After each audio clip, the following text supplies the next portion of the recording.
नमस्कार मेरे प्यारे दोस्तों, मैं लालता मिश्रा।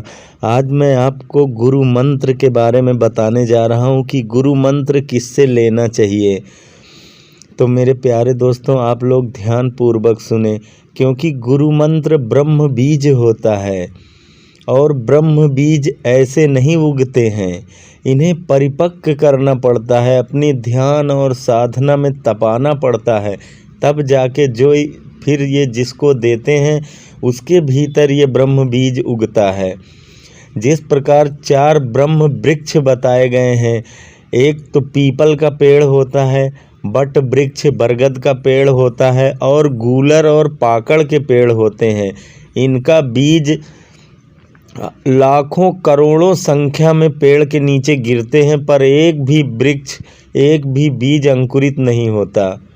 आपने देखा होगा कि पीपल के पेड़ में जो बीज गिरता है, उस बीज के भीतर हजारों लाखों बीज होते हैं, पर आपने आज तक एक भी पेड़ नहीं देखा होगा पीपल का पेड़ पीपल के नीचे। ना तो आपने बरगद के नीचे बरगद का पेड़ देखा होगा और ना ही गूलर के नीचे गूलर का पेड़, क्योंकि ये ब्रह्म वृक्ष हैं और इनके भीतर जो बीज होता है वो जब पकता है तब उसके बाद उगता है। जब कोई पक्षी उसको खा लेता है और अपने पेट की जठराग्नि में उसको पकाता है, फिर उसके बाद अगर वो उसको पत्थर पे भी फेंक दे तो पत्थर में भी उगाते हैं ये पेड़। खंडहर में भी फेंक दे तो खंडहर में भी उगाता है, अंकुरित हो जाता है वृक्ष। उसी प्रकार अगर आपके भीतर भक्ति नहीं उत्पन्न हो रही, प्रभु से प्रेम नहीं पैदा हो रहा, तो आपने ऐसे व्यक्ति से गुरु मंत्र नहीं लिया जिसके भीतर पका हुआ हो, उसकी ध्यान साधना और तपस्या में उसने अपने मंत्र को पकाया हो। जब ऐसा व्यक्ति मंत्र की दीक्षा देता है, तभी वो किसी नीरस व्यक्ति को भी अगर मंत्र की दीक्षा देता है तो उसके अंदर भी रस की धार बह जाती है। अगर किसी पत्थर इंसान को भी वो मंत्र दे देता है तो वो भी सात्विक हो जाता है, प्रेम से भर जाता है, भक्ति भाव से पूर्ण हो जाता है।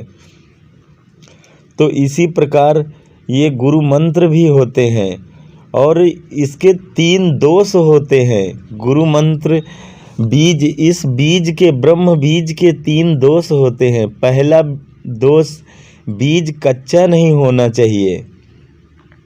उसके भीतर, कच्चा का अर्थ है उस व्यक्ति जो आपको गुरु मंत्र दे रहा है, पहले वो अपने उस मंत्र को अपनी साधना की अग्नि में तपा रखा हो और पका रखा हो, तब उसका बीज मंत्र पकता है। और दूसरी बात, उसमें घुन न लगा हो, उसमें कीड़े न लगे हों। इसका अर्थ ये होता है कि वो आपको किसी कामनावश अपना शिष्य न बना रहा हो, अपनी इच्छाओं के लिए तुम्हें गुरु मंत्र न दे रहा हो, अपने स्वार्थ की सिद्धि के लिए नहीं। आजकल के तो महात्मा साधु अपने शिष्यों की संख्या बढ़ाने के लिए गुरु मंत्र बांटे जा रहे हैं कि कैसे उनके अनुयायी बढ़ जाएं, कैसे उनके मानने वाले बढ़ जाएं, उनको जानने वाले बढ़ जाएं, इसीलिए बांटे रहे हैं। तो उनके मंत्र में ये समझ लेना कि घुन लगा हुआ है।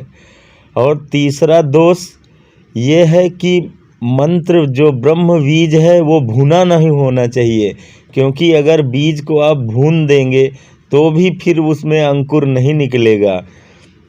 भूनने का मतलब वो अहंकारी न हो, अहंकार के द्वारा, क्योंकि बहुत से लोग कहते हैं अरे मुझसे गुरु मंत्र ले लो, मैं उस फला मठ का महंत हूँ, या मैं महामंडलेश्वर हूँ, या मैं विश्व गुरु हूँ, या मैं जगत गुरु शंकराचार्य हूँ, या मैं ब्रह्मांड का गुरु हूँ।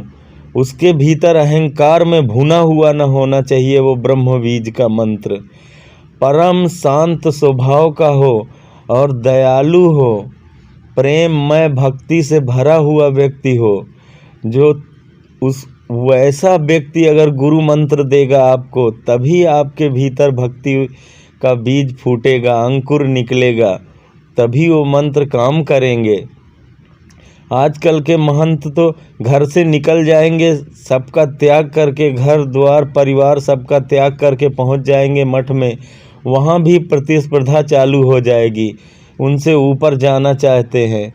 घर द्वार का त्याग कर दिया, बोले कि ये कौन है महाराज, ये ऊंचे ऊंचे महल जो खड़े हैं, बोले ये तो जी त्यागी जी के बंगले हैं। अब हैं तो त्यागी जी, पर ऊंचे ऊंचे महल बनवा रखे हैं। तो बोले फिर ये इतना ज़ोर से आवाज़ कहाँ हो रही है, ऐसे हल्ला कहाँ मच रहा है, इतना शोरगुल कहाँ हो रहा है ये? बोले बाबा ये तो मौनी बाबा के आश्रम में इतना शोर मच रहा है। बोले अच्छा, और ये जो बच्चे इतना हल्ला मचा रहे हैं, ये बच्चे किसके हैं? बोले ये तो ब्रह्मचारी जी महाराज के बच्चे हैं। आजकल महाराज ऐसे संत महात्मा घूम रहे हैं और मार ब्रह्म बीज मंत्र को फेंकने में लगे हैं, कहीं किसी को भी दे रहे हैं, कभी भी देने में लगे पड़े हैं, होड़ मची हुई है। मेरे प्यारे दोस्तों, इन सब चीज़ों से सावधान होकर आप एक अच्छे गुरु को चुनें, जो जिसके भीतर बीज परिपक्व हो चुका हो और उसके वो पक्षी जिसके ज्ञान और वैराग्य नाम के 2 पंख हों, ऐसा संत हो, या वो पक्षी जो परमात्मा का पक्ष लेके रखता हो, हमेशा परमात्मा की तरफ हो, संसार का पक्ष न ले, परमात्मा के पक्ष में हो, और 2 पंख भी उसके हों, ज्ञान और वैराग, वो पक्षी। ऐसा जब कोई पक्षी इस ब्रह्म बीज को अपने भीतर अपने साधना के अग्नि में पका के कहीं किसी को भी दे देता है, वहीं अंकुर फूट जाता है, वहीं भक्ति भाव बह जाता है। मेरे प्यारे दोस्तों, आपको अगर ये वीडियो पसंद आई हो तो एक लाइक करें, और अगर हमारे चैनल में आप नए हैं तो आप हमारे चैनल को सब्सक्राइब कर सकते हैं ऐसी और वीडियो देखने के लिए। हम फिर मिलेंगे आपको अपने अगले वीडियो में, तब तक के लिए जय श्री राधे कृष्ण।